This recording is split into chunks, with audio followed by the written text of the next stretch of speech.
اعوذ باللہ من الشیطان الرجیم بسم اللہ الرحمن الرحیم رب اشرح لی صدری ویسر لی امری واحلل عقدۃ من لسانی یفقہوا قولی۔ ہم دیکھ رہے تھے صحیح بخاری اور اس میں باب 1 وحی کا آغاز۔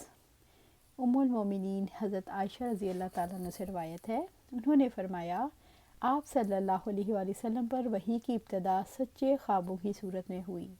آپ جو کچھ خواب میں دیکھتے وہ سفید صبح کی طرح نمودار ہو جاتا، پھر آپ کو تنہائی محبوب ہو گئی، چنانچہ آپ غار حرا میں خلوت اختیار فرماتے اور کئی رات گھر تشریف لائے بغیر مصروف عبادت رہتے۔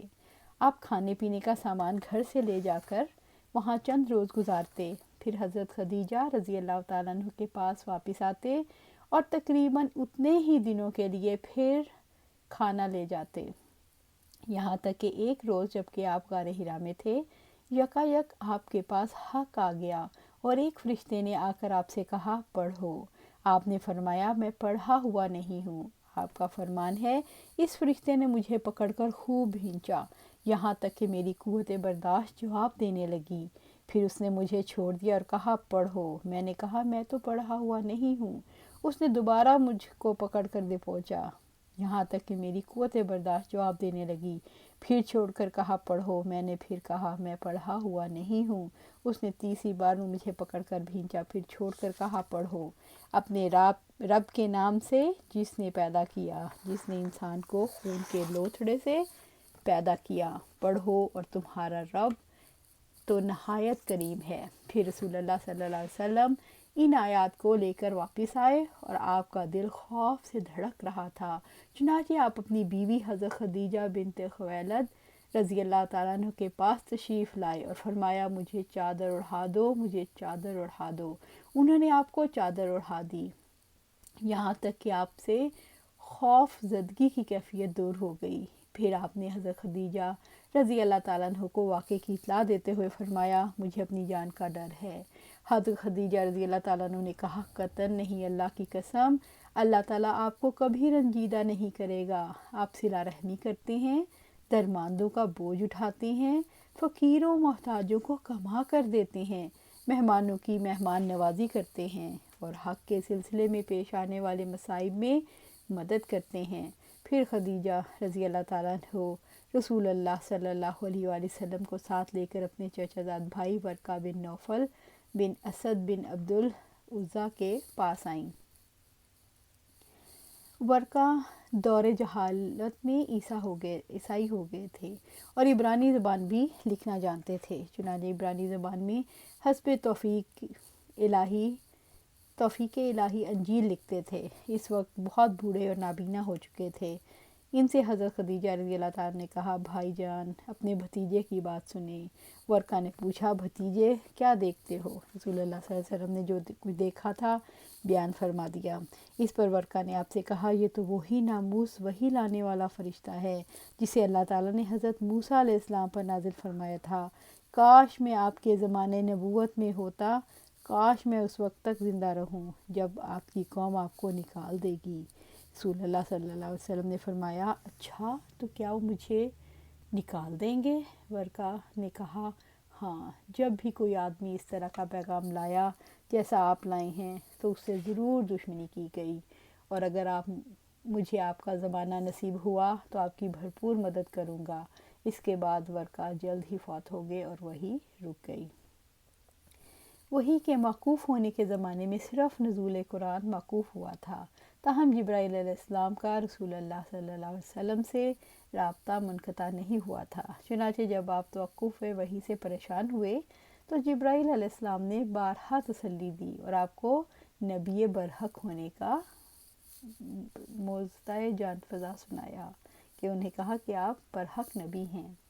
حضرت جابر بن عبداللہ انصاری رضی اللہ تعالیٰ عنہ سے روایت ہے کہ انہوں نے رسول اللہ صلی اللہ علیہ وسلم کی زبانی بندش وحی کا واقعہ سنا۔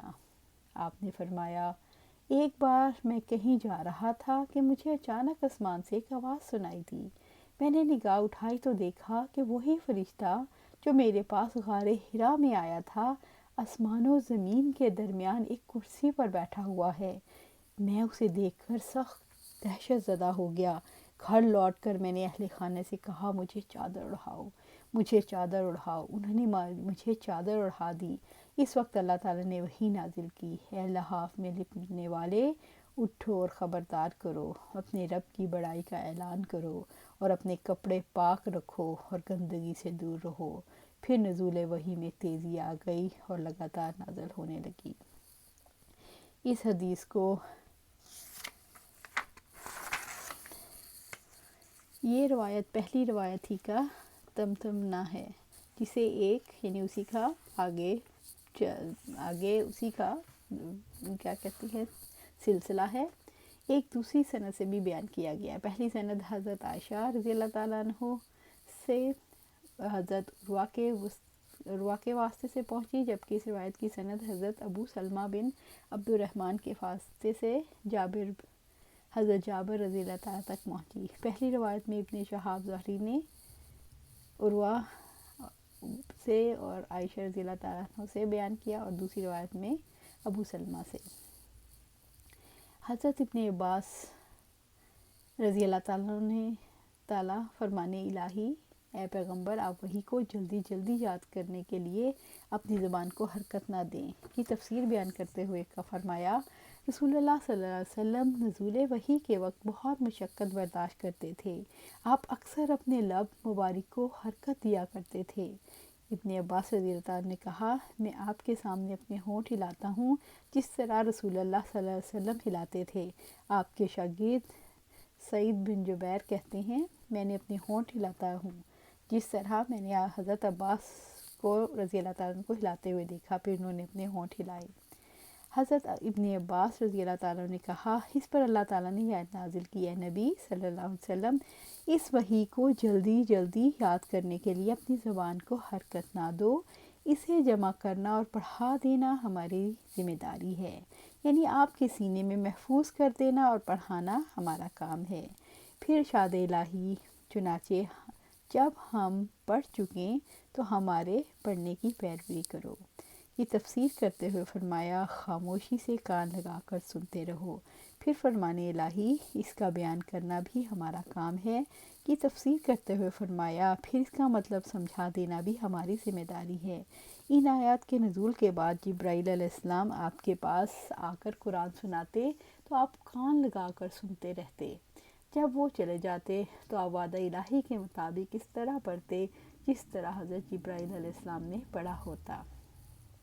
نزول وحی کے وقت آپ صلی اللہ علیہ وسلم 3 طرح کی مشقتیں برداشت کرتے تھے، ایک یہ کہ آپ قول ثقیل سن رہے ہوتے، دوسرے زبان مبارک کو جلدی حرکت دیتے، تیسرے اس کے مطالب و معنی بھی محفوظ فرما رہے ہوتے تھے، پھر محبوب اپنے محب کو اپنی صفت کلام عطا فرما رہا ہے، گویا آپ فرط اشتیاق اور حفاظت کلام کے باعث یہ مشقتیں برداشت کرتے تھے، لیکن جب اللہ تعالیٰ نے ان تمام باتوں کی ذمہ داری قبول فرما لی تو آپ کا حافظہ اتنا قوی ہو گیا کہ حضرت جبرائیل علیہ السلام لمبی لمبی صورتیں پڑھتے، رسول اللہ صلی اللہ علیہ وسلم انہیں اطمینان اور سکون سے سماعت فرماتے، اور حضرت جبرائیل علیہ السلام کے رخصت ہونے کے بعد آپ انہیں اسی طرح پڑھ لیتے جس طرح حضرت جبرائیل نے پڑھی ہوتی۔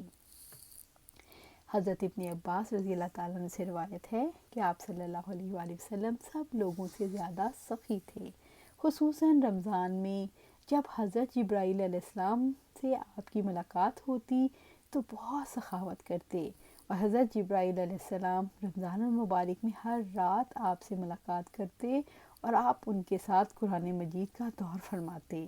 الغرض رسول اللہ صلی اللہ علیہ وسلم صدقہ کرنے میں کھلی تیز ہوا سے بھی زیادہ تیز رفتار ہوتے۔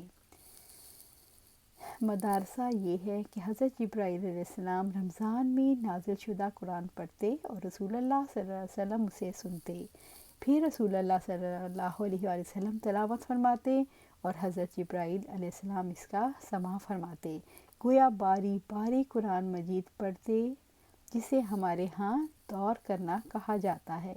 آخری سال رسول اللہ صلی اللہ علیہ وسلم نے جبرائیل علیہ السلام سے 2 مرتبہ دور کیا تاکہ مجموعی طور پر پورے قرآن کی یاد دہانی ہو جائے۔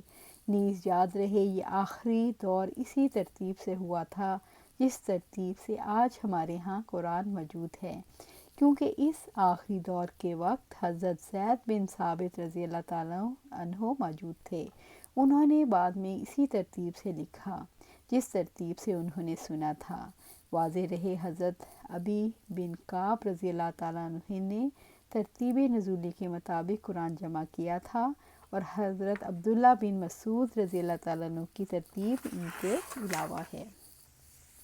آج ہم یہیں پہ بات ختم کریں گے۔ وحی کا آغاز انشاءاللہ اس کو جاری رکھیں گے کل۔ اللہ سبحانہ تعالیٰ سے دعا ہے کہ ہم اپنی زندگیاں قرآن و سنت کے مطابق گزاریں اور اس پر اللہ ہمیں استقامت عطا فرمائے۔